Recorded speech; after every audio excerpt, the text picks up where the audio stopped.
thanks for stopping in. If you are new here, welcome. If you're not, welcome back. Today I wanted to go over a seed review for what I grew in my garden in 2023. Most of my varieties are from Baker Creek, and everything that I have here will be listed down below in the show notes.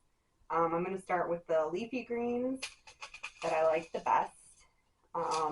I grew Wild Rocket Arugula by Baker Creek, and I really like this variety. It grew really quickly, and then as soon as it got hot outside, it bolted, so I didn't get to eat much of it. But this year, when I have my greenhouse up, I plan to start much more of this earlier. However, I don't even really need to start it because now that I've been growing it, I've been realizing that it grows all over outside, even in the cracks in the sidewalk. And so, yeah, arugula. The next one that I have is cabbage. The variety is Sapero Giant number 4.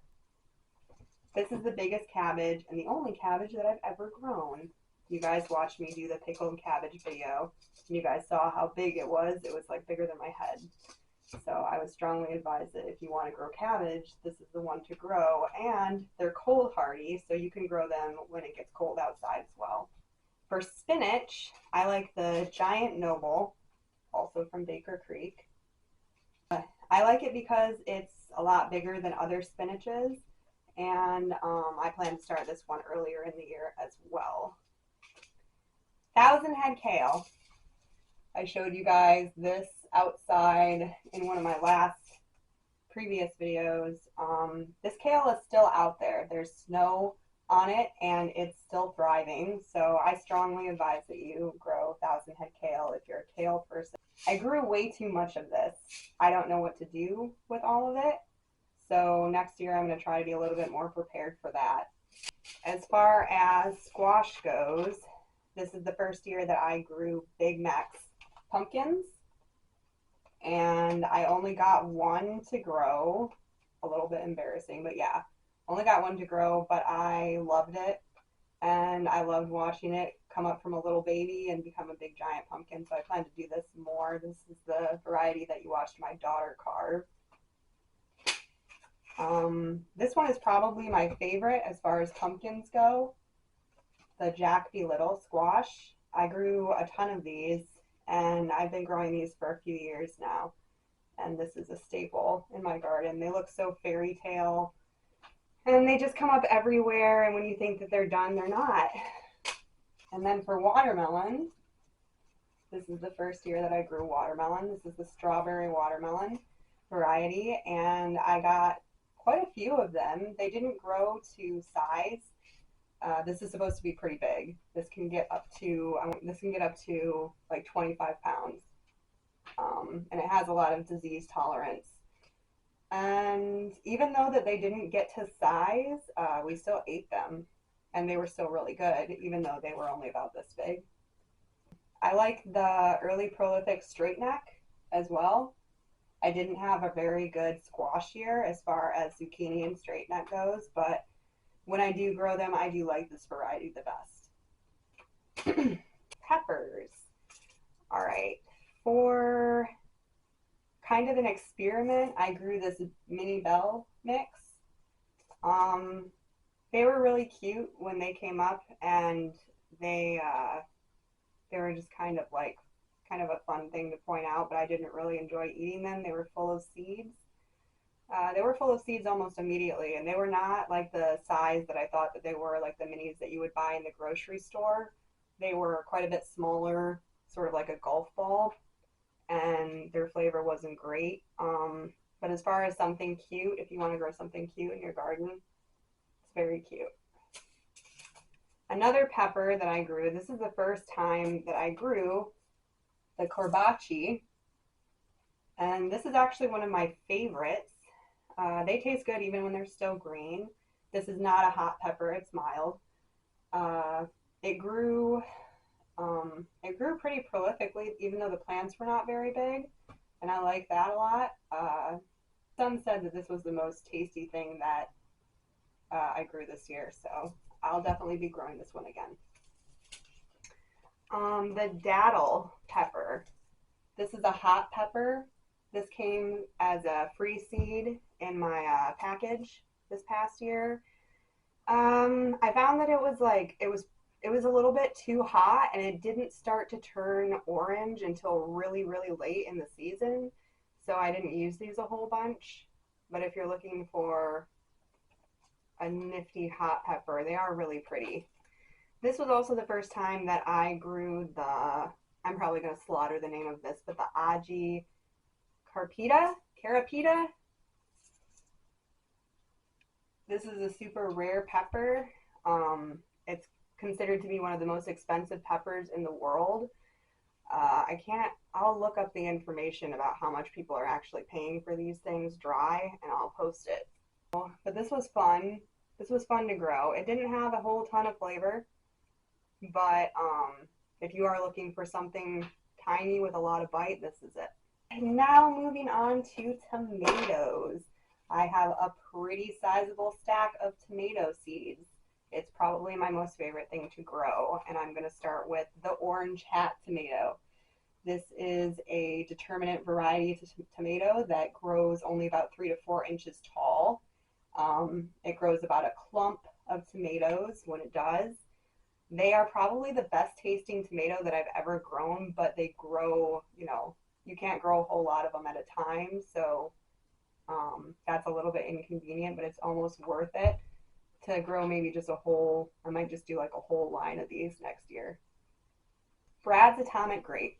I know a lot of you have heard of this one before. It's gotten pretty famous over the past couple of years.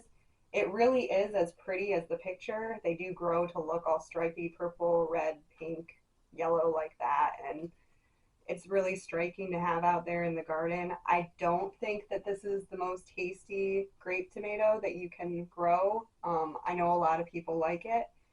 It's not my favorite, but I do think that they're pretty. Queen of the Night. This is the first time that I ever grew Queen of the Night. I only had 2 of these plants. They did grow pretty prolifically, and I probably will grow them again. I'd say that when it comes to like your darker variety tomatoes, these are probably in my like top 3. As far as growing like any of those small like purple grape tomatoes that you see, I like these the best because they're not like a solid purple that almost looks black. They do have like a lot of character to them. The Pink Bumblebee. This is also the first year that I grew a pink bumblebee tomato plant. In the beginning of growing these, I don't know what it was, if I was just doing something wrong, but they came up really slow and they looked really scraggly. And then once I put them in the ground, about a month later, they started to look healthy and normal, but they really don't like being under grow lights. It's just something that I experienced. I don't know if any of you did. I would love to know if you did. Please share. The spoon tomato. This is my daughter's favorite variety of tomato. This is actually a wild tomato. And if you plant this in your garden, it will definitely come back the next year because this is the second year that I've grown this and I just found it pretty much everywhere. Barry's Crazy Cherry. I have been growing this for a few years now.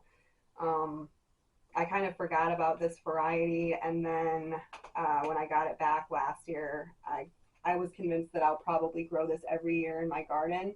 I've never seen a tomato plant grow in such bunches. Yeah, it's definitely the right name for it because it is crazy. Berkeley Tie-Dye Pink. I have also grown this one before. I like this tomato because it's really pretty on the outside, and when you cut into it, the inside is also stripy and tie-dye. And so I really like this one, and I'll probably always have this around as well. Dr. Wyche's Yellow. Okay, so this one is definitely up there with my top 2 favorites. And I love growing this and eating tomato sandwiches in the summer. The Orange Accordion. This is the first year that I grew the Orange Accordion. They do get really, really big. They're easily 20 ounces each. They are good for stuffing. I guess. I didn't use it for that. I don't know if I will grow this again. I thought that it was kind of cool just the way that it looked and I wanted to try it out. But with all of the folds and stuff, the way that it grows, it just sort of, there's a lot of places for disease kind of to grow and a lot of places for insects to hide. And I didn't really think that it tasted that good. It was a little bit bland. So if I was to grow this again, it would be purely for looks. Kellogg's Breakfast Tomato. This is also one of my favorites. This one is a lot like the Dr. White cheese. This one is a little bit sweeter than the Dr. White cheese, so if you're going for a little bit sweeter of a taste, I would get this one. If you were going to choose between the two and that's what you were looking for, this is a less acidic tomato than the Dr. White cheese, in my opinion. All right, this is my number one favorite tomato. This is the first year that I grew this. This is the Paul Robeson. I've never had a tomato that tasted this good that was red. I usually like the yellow ones better. But I have found that this was not as acidic as most of the red ones that you find. And so this one's going to be a staple in my garden forever, for sure. I was really into just growing the ones that were really colorful and different. And so I kind of swayed away from this one, even though I've heard so many good things about it. I'm so glad that I tried it this year because this is the best. The ground cherry, the new Hanover ground cherry. I only had one of these plants this year that made it, but it was fine because it produced so many ground cherries that all I needed was one. And now I'm sure that they're going to be abundant when they come back the next year. They're similar to tomatillos. And I had planted some tomatillos last year, and I didn't plant any this year. And I probably had to pull out at least 20 of the plants that were growing because I had like 60 volunteer tomatillo plants. I had too many to sell, too many to eat. It was just crazy. So I might never have to plant those again. I'm going to start with the polar bear zinnia. This is the second year that I've grown the polar bear zinnia, and I saved a ton of seeds this year for this. I don't normally like white flowers, but this one gets enormous, and it's cool when you have a lot of different colors to kind of offset it with some white, and I would consider this one a good option for that. Burning Embers Marigold. I had these all over my garden this year. The butterflies love them, and the plants get a lot bigger than I thought they would. When I think about planting flowers, I think like it's going to be, especially like the short ones, are going to be like this little. It wasn't. It was like a bush. Every plant that had enough space was like a bush. Cracker Jack Marigold Mix. So I got a little crazy with the marigolds this year, and I went out there and I kind of just threw them everywhere.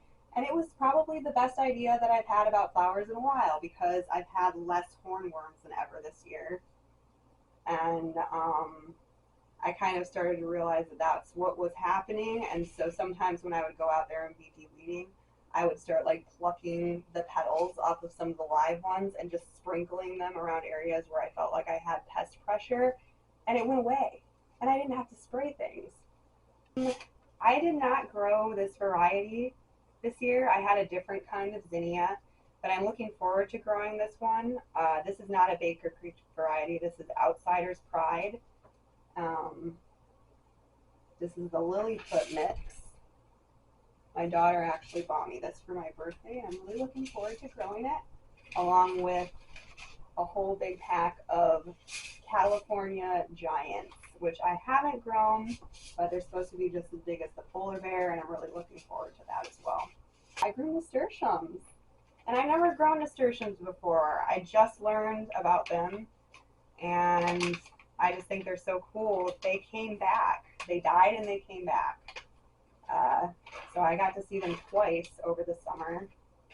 The seeds are really easy to save, and they're cool looking. They look like little brains. So this is not all of the varieties that I grew over the year, but these are the ones that I liked the most. So I've noticed that when you save your seeds, well, it's just science. They acclimate better to your environment. Since I'm in zone 4, um, I started saving my seeds a lot more this year because I know that the ones that I did save and I grew a lot better and stayed around a lot longer because they were used to being cold. And so I really want to encourage you to save your seeds. I know that they're not expensive. I know you can get them for like $3 to $5 a packet.